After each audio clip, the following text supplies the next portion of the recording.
নমস্কাৰ, মই ভাস্কৰ জ্যোতি বৰাই আপোনালোক সকলোকে সমষ্টিৰ খবৰলৈ স্বাগতম জনাইছোঁ। সমষ্টিৰ খবৰত আমি আলোচনা কৰিব বিচাৰিছোঁ বাক্সা সমষ্টিৰ বিষয়ে।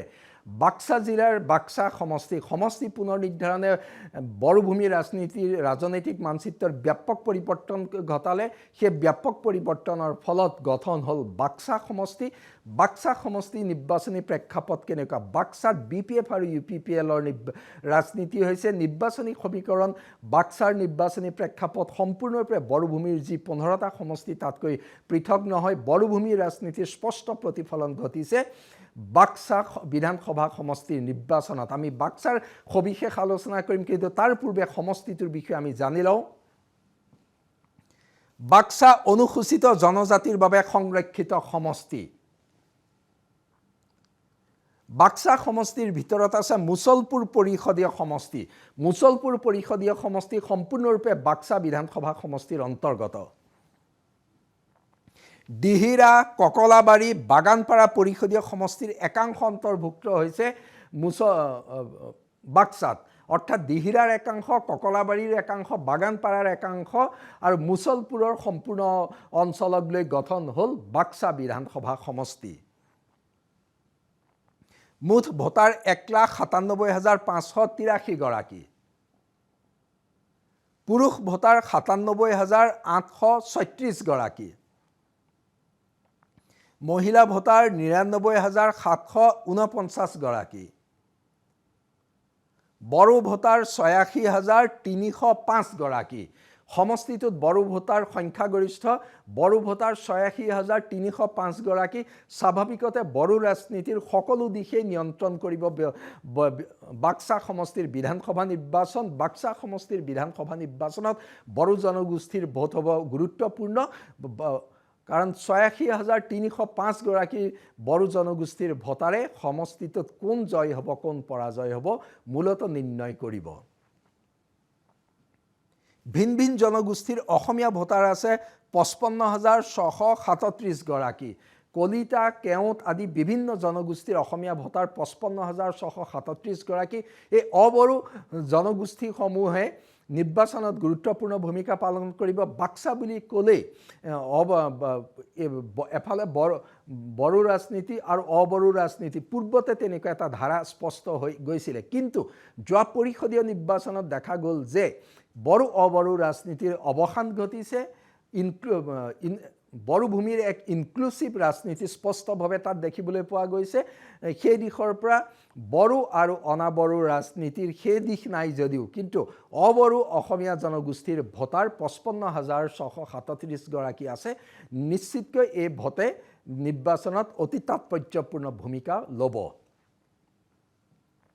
বাঙালী ভোটাৰ আছে 5,215 গৰাকী। গোৰ্খা ভোটাৰ 6,933 গৰাকী। আদিবাসী ভোটাৰ 10,715 গৰাকী। কোচ ৰাজবংশী ভোটাৰ 6,430 গৰাকী। সংখ্যালঘু ভোটাৰ 11,356 গৰাকী। ৰাভা ভোটাৰ 2,119 গৰাকী। ৰাভা ভোটাৰ 2,119 গৰাকী। নাথযোগী ভোটাৰ 2,779 গৰাকী। হিন্দী ভাষী ভোটাৰ 2,148 গৰাকী। সূত্ৰধাৰ ভোটাৰ 32 গৰাকী। শৰণীয়া কছাৰী ভোটাৰ 2,181 গৰাকী। মদাহী ভোটাৰ 3,656 গৰাকী। এই জনগোষ্ঠীগত বিন্যাসে স্পষ্ট কৰি তুলিছে যে বাক্সা জিলাৰ জনগোষ্ঠীগত বৈচিত্ৰ্য আছে, বৈচিত্ৰ্যময় জনগাঁথনি আছে। বড়োভূমিৰ বড়ো আৰু আন 25টা জনগোষ্ঠীৰ মিলনভূমি বড়োভূমিৰ ৰাজনীতিৰ সঁচাকৈ এক সুন্দৰ নিদৰ্শন দেখিবলৈ পোৱা যায় বাক্সা বিধানসভা সমষ্টিত। সমষ্টিটোত BPFৰ প্ৰাৰ্থী মনেশ্বৰ ব্ৰহ্ম, প্ৰাক্তন বিধায়ক মনেশ্বৰ ব্ৰহ্ম BPFৰ প্ৰাৰ্থী। স্বাভাৱিকতে মনেশ্বৰ ব্ৰহ্ম পূৰ্বৰ বৰমা সমষ্টিৰ বিধায়ক আছিল, জ্যেষ্ঠ ৰাজনীতিবিদ, আৰু সমষ্টিটোত তেওঁ শক্তিশালী প্ৰতিদ্বন্দ্বিতা আগবঢ়াব বুলি BPF সম্পূৰ্ণ আত্মবিশ্বাসী হৈ আছে। UPPLৰ প্ৰাৰ্থী ৰাকেশ ব্ৰহ্ম ৰাকেশ ব্ৰহ্ম মুছলপুৰ পৰিষদীয় সমষ্টিৰ পাৰিষদ একেৰাহে 2টা কাৰ্যকাল তেওঁ পাৰিষদ হিচাপে নিৰ্বাচিত হৈছে আৰু এইবাৰ তেওঁ বিধানসভা নিৰ্বাচনত প্ৰতিদ্বন্দ্বিতা কৰিছে বাক্সা সমষ্টিৰ পৰা আৰু UPPLে ৰাকেশ ব্ৰহ্মক প্ৰক্ষেপ কৰি সমষ্টিটোত তেওঁলোকে যেহেতু বৰমাটো পূৰ্বতে তেওঁলোকৰ দখলত আছিলে বৰমাৰ বিলুপ্তি ঘটিল বাক্সা হ'ল এইবাৰ আকৌ সেই বাক্সা তেওঁলোকে ৰাখিব নিজৰ দখললৈ আনিব পাৰিব বুলি আশা কৰিছে ৰাকেশ ব্ৰহ্মক প্ৰাৰ্থী হিচাপে প্ৰক্ষেপ কৰি অৱশ্যে পূৰ্বৰ বিধায়কগৰাকীক তেওঁলোকে প্ৰাৰ্থিত্ব প্ৰদান নকৰিলে কংগ্ৰেছ প্ৰাৰ্থী জগদীশ মদাহী গণসুৰক্ষা পাৰ্টিৰ প্ৰাৰ্থী ৰমেশ চন্দ্ৰ দাস নিৰ্দলীয় প্ৰাৰ্থী হিতেশ বসুমতাৰী এইকেইজনৰ মাজতে প্ৰতিদ্বন্দ্বিতা হ'ব বড়োভূমিৰ ৰাজনীতিত BPF UPPL মূল দল হিচাপে আছে BPF মানে এতিয়া NDAৰ প্ৰাৰ্থী BPFৰ লগত আছে BJP আৰু UPPLৰ ৰাজনীতি গুৰুত্বপূৰ্ণ হৈ আছে এই আটাইকেইটা দিশৰ পৰা দেখা গৈছে যে বাক্সাৰ আটাইকেইগৰাকী প্ৰাৰ্থীৰ মাজতে বা আকৰ্ষণীয় প্ৰতিদ্বন্দ্বিতা হ'ব বাক্সা সমষ্টিৰ অন্তৰ্গত মুছলপুৰ ককলাবাৰী আছে UPPLৰ দখলত মুছলপুৰ আৰু ককলাবাৰী এই 2টা পৰিষদীয় সমষ্টি আছে UPPLৰ দখলত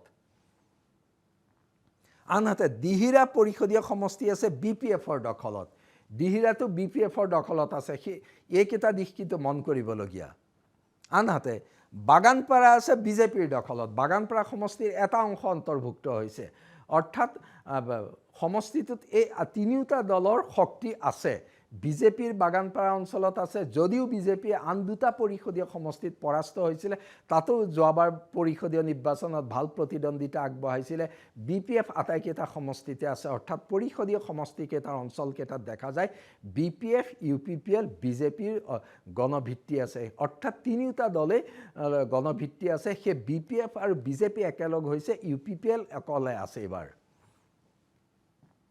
নিৰ্বাচনী ইস্যু বাক্সাৰ নিৰ্বাচনী ইস্যুৰ মূল কথা হৈ পৰিছে বাক্সা সমষ্টিৰ উন্নয়ন পৰিষদীয় নিৰ্বাচনতো এইকেইটা পৰিষদীয় সমষ্টিত আমি দেখিছিলোঁ যে উন্নয়ন প্ৰধান নিৰ্বাচনী ইস্যু হৈ পৰিছিলে কাৰণ এতিয়া উন্নয়ন বুলি ক'লে BTC চৰকাৰৰ উন্নয়ন বাক্সাৰ জনসাধাৰণৰ বাবে প্ৰথম কথা তাৰ পাছত আহে দিছপুৰৰ চৰকাৰ উন্নয়ন সেইকাৰণে উন্নয়নৰ ক্ষেত্ৰত পৰিষদীয় চৰকাৰ কাৰ হাতত আছে যেহেতু বড়োভূমিৰ ৰাজনীতিত পৰিষদীয় ৰাজনীতিৰ যাৰ নিয়ন্ত্ৰণত থাকে বিধানসভা নিৰ্বাচনতো তাকেই দেখিবলৈ পোৱা যায় সেইকাৰণে উন্নয়নৰ ক্ষেত্ৰত কোকৰাঝাৰৰ প্ৰতিশ্ৰুতি দিছপুৰত চৰকাৰ গঠন কৰিম বুলি ভোট বিচৰা দলৰ প্ৰতিশ্ৰুতি দুইটাৰ সংমিশ্ৰণ হয় কিন্তু বাক্সা সমষ্টিত উন্নয়নমূলক কাম-কাজ বহু বাকী আছে ভিতৰুৱা অঞ্চলত যোগাযোগ ব্যৱস্থা দুৰ্বল অৱস্থানত আছে সেইকাৰণে বাক্সাৰ ভোটাৰে এবাৰ উন্নয়নক অধিক গুৰুত্ব দিছে বাক্সা সমষ্টিৰ উন্নয়নৰ যি বিশ্বাসযোগ্য প্ৰতিশ্ৰুতি দিব সেই প্ৰাৰ্থীকে ভোট দিব আমি পোৱা খবৰ অনুসৰি চুকে কোণে গাঁৱে ভূঞে সকলো অঞ্চলতে উন্নয়নক অধিক গুৰুত্ব দিছে ভোটাৰে তাৰ লগতে এই সমষ্টিটোত আৰু গুৰুত্বপূৰ্ণ নিৰ্বাচনী ইস্যু হৈছে বড়ো জাতিৰ ভৱিষ্যত সুৰক্ষা কৰা ৰাজনীতি যেহেতু বড়ো ভোটাৰ সৰ্বাধিক বড়োভূমিৰ এটা বিধানসভা সমষ্টি বড়োভূমিৰ ৰাজনীতিৰ বহিঃপ্ৰকাশ ঘটিছে এই বিধানসভা নিৰ্বাচনত বড়ো জাতিৰ স্বায়ত্ততা অক্ষুণ্ণ ৰখা বড়ো জাতিৰ আত্মনিৰ্ধাৰণৰ অধিকাৰ সুদৃঢ় কৰি ৰখা বড়ো জাতিৰ ভৱিষ্যত সুৰক্ষিত কৰা এয়া মূল বিষয় তাৰ লগতে অবড়ো জনগোষ্ঠীসমূহৰ সুৰক্ষা সহাৱস্থান অন্যতম গুৰুত্বপূৰ্ণ ইস্যু অৰ্থাৎ বড়ো জাতিৰ সামগ্ৰিক বিকাশ আন জনগোষ্ঠীসমূহৰ সামগ্ৰিক বিকাশৰ প্ৰতিশ্ৰুতি জীয়াই দিব পাৰিব তাকে তেওঁলোকে আদৰি ল'ব সেই দিশৰ পৰা বড়ো অবড়ো ৰাজনীতিৰ ক্ষেত্ৰত এটা ইনক্লুচিভ প্ৰতিশ্ৰুতি কোন দলৰ পৰা যাব সেইটো মন কৰিবলগীয়া দিশ তাৰ লগতে হিতাধিকাৰী একে আছে কেন্দ্ৰৰ হিতাধিকাৰী দিছপুৰৰ হিতাধিকাৰী কাৰ্যকৰী কৰে কোকৰাঝাৰৰ চৰকাৰে সেইকাৰণে হিতাধিকাৰী ইস্যুটো গুৰুত্বপূৰ্ণ হিতাধিকাৰীৰ ক্ষেত্ৰত যিটো 126টা সমষ্টিতে প্ৰভাৱ পৰিছে তাতো পৰিছে এই ক্ষেত্ৰত যেহেতু কোকৰাঝাৰৰ BTC চৰকাৰে কাৰ্যকৰী কৰে সেইকাৰণে পৰিষদীয় চৰকাৰৰ এটা প্ৰভাৱ থাকে সেইটো দিশৰ পৰা হিতাধিকাৰীটো এটা মূল নিৰ্বাচনী ইস্যু হৈ আছে কিমানে হিতাধিকাৰী বিসংগতি নোহোৱাকৈ পাইছে সেয়াত গুৰুত্ব দিছে আকৌ বিৰোধী UPPLে হিতাধিকাৰী ক্ষেত্ৰত কৰা সমালোচনাও সমানে মন কৰিবলগীয়া অৰ্থাৎ হিতাধিকাৰীয়ে কিন্তু বাক্সাৰ নিৰ্বাচনতো নিৰ্ণায়ক ভূমিকা পালন কৰিবলৈ গৈছে মূলতঃ এইকেইটা ইছ্যুৰ লগতে বড়ো BTR চুক্তিৰ সম্পূৰ্ণ ৰূপায়ণ বাক্সাৰ অন্যতম নিৰ্বাচনী ইছ্যু। BTR চুক্তিৰ সম্পূৰ্ণ ৰূপায়ণ আৰু বড়ো ভূমিৰ স্থায়ী শান্তি প্ৰতিষ্ঠাৰ ধাৰাবাহিকতা অব্যাহত ৰখা এয়াও কিন্তু বাক্সাৰ গুৰুত্বপূৰ্ণ নিৰ্বাচনী ইছ্যু। নিৰ্বাচনী সমীকৰণ নিৰ্বাচনী সমীকৰণত আমি প্ৰথমে বড়ো ভোটাৰৰ ক্ষেত্ৰত চাওঁ। বড়ো ভোটাৰ পৰিষদীয় নিৰ্বাচনলৈকে বৃহৎ সংখ্যক আছে BPFৰ লগত, কিন্তু মুছলপুৰ পৰিষদীয় সমষ্টিত দেখা গৈছিলে যে বড়ো ভোট UPPLে যথেষ্ট সংখ্যক লাভ কৰিছিলে। অৰ্থাৎ আন অঞ্চলতকৈ বড়ো ভোট মুছলপুৰ পৰিষদীয় সমষ্টিত বিভাজন ঘটিছিলে। সেই দিশৰ পৰা বাক্সা সমষ্টিত বড়ো ভোটাৰৰ মাজত UPPLৰ প্ৰভাৱ অস্বীকাৰ কৰিব নোৱাৰি। অৰ্থাৎ বড়ো জাতীয়তাবাদী ৰাজনীতিৰ দুটা ধাৰাই এই সমষ্টিটোত শক্তিশালী আছে, BPF আৰু UPPL। অৱশ্যে BPFে অধিক সংখ্যক বড়ো ভোট লাভ কৰিবলৈ সক্ষম হৈছিলে। আটাইকেইটা পৰিষদীয় সমষ্টিতে দেখা যায় যে বড়ো ভোটাৰ UPPLৰ প্ৰতি মহভংগ হৈ BPFৰ প্ৰতি গ'ল। BPF যদিও পৰিষদীয় নিৰ্বাচনত এটা পৰ্যায়ত বিভাজন হৈছিলে, কিন্তু শেহতীয়াভাৱে BPFে BTC চৰকাৰ গঠন কৰাৰ পাছত বড়ো ভোটাৰ অধিক সংখ্যক BPF মুখী হোৱা দেখিবলৈ পোৱা গৈছে। অৰ্থাৎ বড়ো ভোটৰ বিভাজন BPF আৰু UPPLৰ মাজতে হ'ব, কিন্তু এই বিভাজন হোৱা স্বত্তেও BPF আত্মবিশ্বাসী, তেওঁলোকে গৰিষ্ঠ সংখ্যক বড়ো ভোট লাভ কৰিব। UPPLও আত্মবিশ্বাস, কাৰণ বড়ো জাতীয়তাবাদক শক্তিশালী কৰাত UPPLে লোৱা ভূমিকাৰ বাবে তেওঁলোকৰ লগতো বড়ো ভোটাৰ থাকিব। আন অবড়ো জনগোষ্ঠীৰ ক্ষেত্ৰত আন সমষ্টিকেইটাৰ দৰে BPFৰ প্ৰতি অবড়ো ভোটাৰৰ আকৰ্ষণ বেছি। BPFে পৰম্পৰাগতভাৱে অবড়ো ভোট লাভ কৰি আহিছে, এইবাৰো লাভ কৰিব সেয়া হয়। কিন্তু UPPL অবড়ো ভোটাৰৰ মাজত আছে। তাৰ ধৰ্মীয় সংখ্যালঘুৰ প্ৰথম পচন্দ BPF হৈ আছে, যদিও বিজেপিৰ সৈতে মিত্ৰতা কৰিলে, কিন্তু BPFে ধৰ্মীয় সংখ্যালঘুৰ প্ৰথম পচন্দ হৈ আছে। আৰু যেহেতু বিজেপিৰ সমৰ্থন আছে, কাৰণ পৰিষদীয় নিৰ্বাচনত বিজেপিৰ ভোট শ্বেয়াৰ এতিয়া BPFলৈ আহিব, সেইকেইটা সমীকৰণ গুৰুত্বপূৰ্ণ। মূলতঃ বড়ো জাতীয়তাবাদী ৰাজনীতি আৰু অবড়ো জনগোষ্ঠীৰ সমীকৰণে নিৰ্ভৰ কৰিব বাক্সা জিলাৰ নিৰ্বাচনী সমীকৰণ। কোন দিশে নিৰ্বাচনী গতি? স্বাভাৱিকতে এই মুহূৰ্তত BPF আৰু UPPLৰ মাজত পোনপটীয়া প্ৰতিদ্বন্দ্বিতা হ'ব, আৰু BPF আত্মবিশ্বাসী, তেওঁলোকে এবাৰ জয়লাভ কৰিব। UPPLও সমান উৎসাহে নিৰ্বাচনী প্ৰচাৰত ব্যস্ত হৈ আছে। UPPLে সমষ্টিটোক লৈ আশাবাদী হৈ আছে, যিহেতু পৰিষদীয় নিৰ্বাচনত তেওঁলোকৰ ভাল ফলাফল হৈছে। কিন্তু BPF সম্পূৰ্ণৰূপে আত্মবিশ্বাসী হৈ আছে, কাৰণ আটাইকেইটা পৰিষদীয় এলেকাত যেহেতু বিজেপিৰ ভোট আছে, এই ভোট BPFলৈ আহিব। BPFৰ ভোট যোগ হৈ যোৱাৰ লগে লগে UPPL বহু পিছুৱাই যাব, আৰু যেহেতু BTC চৰকাৰ BPFৰ আছে, সেইকাৰণে তেওঁলোকৰ কাৰণে সহজ হৈ আছে বুলি তেওঁলোক সম্পূৰ্ণ আত্মবিশ্বাসী হৈ আছে। কিন্তু ৰাকেশ ব্ৰহ্মই উৎসাহ উদ্দীপনাৰে নিৰ্বাচনী প্ৰচাৰ চলাইছে। এই উৎসাহ উদ্দীপনাৰে চলোৱা নিৰ্বাচনী প্ৰচাৰ গুৰুত্বপূৰ্ণ। বড়ো ভূমিৰ আনকেইটা সমষ্টিতকৈ UPPLে একটা পৰ্যায়লৈকে শক্তিশালী প্ৰতিদ্বন্দ্বিতা আগবঢ়াব পৰা সমষ্টি হৈ পৰিছে বাক্সা। কিন্তু নিশ্চিতকৈ আজিৰ দিনত BPF শক্তিশালী অৱস্থানত আছে। UPPLে সমানে সমানে প্ৰত্যাহ্বান জনাবলৈ গৈছে। সেই বাক্সাত যদি পৰিষদীয় ৰাজনীতিৰ ধাৰাই থাকে, তেতিয়াহ'লে BPFে শক্তিশালী হ'ব, কাৰণ লগত BJP আছে। বাক্সাৰ ৰাজনীতিত এইকেইটা দিশৰ লগত আন এটা মন কৰিবলগীয়া দিশ সোমাই থাকিলে নিৰ্দলীয় প্ৰাৰ্থী আৰু কংগ্ৰেছ প্ৰাৰ্থীগৰাকীৰ বিশেষ গুৰুত্বপূৰ্ণ ভূমিকা নাথাকিব পাৰে, কিন্তু নিৰ্দলীয় প্ৰাৰ্থী হিতেশ বসুমতাৰীৰ প্ৰভাৱ থাকিব। হিতেশ বসুমতাৰী প্ৰাক্তন বিধায়ক আছিলে। হিতেশ বসুমতাৰী তেওঁ নিজস্ব সমৰ্থক আছে।